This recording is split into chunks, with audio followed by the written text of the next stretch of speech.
Enseigne-moi à faire ta volonté, car tu es mon Dieu. Que ton bon esprit me conduise sur la voie droite. Psaume 143, 10. C'est la première condition. Être prêt à apprendre pour connaître la volonté de Dieu. Dieu a donné à chacun de nous un libre arbitre. Il ne nous forcera jamais.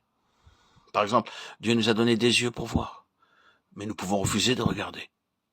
Dieu nous a donné une bouche pour manger, mais nous pouvons refuser de nous nourrir. Dieu nous a donné des jambes pour marcher, mais nous pouvons refuser de marcher. Dieu ne nous bousculera pas. Il a donné à chacun de nous une libre volonté. Il ne nous contraindra jamais à faire sa volonté. Il faut y consentir par la foi jour après jour. Oh Seigneur, s'il te plaît, voudrais-tu, dans ta bonté, me montrer ta volonté pour aujourd'hui? Ce n'est qu'alors qu'il nous enseignera.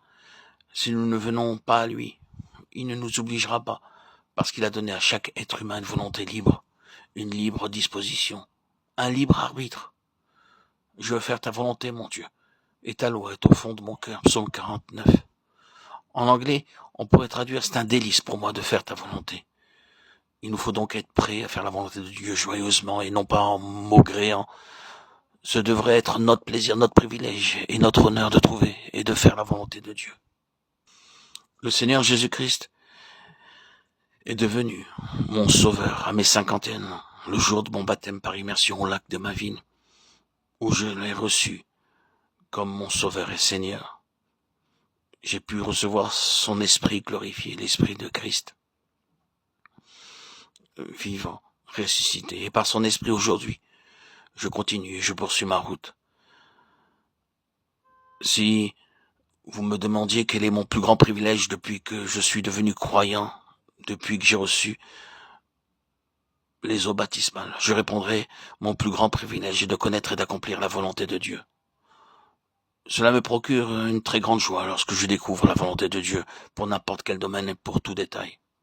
Le psalmiste dit, c'est mon délice de faire ta volonté, ta loi est inscrite dans mon cœur. Nous trouverons que si nous méditons abondamment la parole de Dieu, il nous sera de plus en plus aisé de trouver la volonté de Dieu. Retenons encore cette chose importante. Puis, ayant fait quelques pas en avant, il se jeta sur sa face et pria ainsi. Mon Père, s'il est possible que cette coupe s'éloigne de moi. Toutefois, non pas ce que je veux, mais ce que tu veux. Matthieu 26, 39. Nous voyons ici le Seigneur lui-même en prière, disant non pas ce que je veux, mais ce que tu veux. Il nous faut être nous aussi prêts à dire chaque jour, Seigneur, non pas ma volonté, mais la tienne, non pas mon plan, mais le tien, non pas mes pensées, mais tes pensées, non pas mes voies, mais tes chemins. Il nous faut le dire avec un cœur sincère, en ajoutant, Seigneur, ta volonté à n'importe quel prix, ta volonté seule.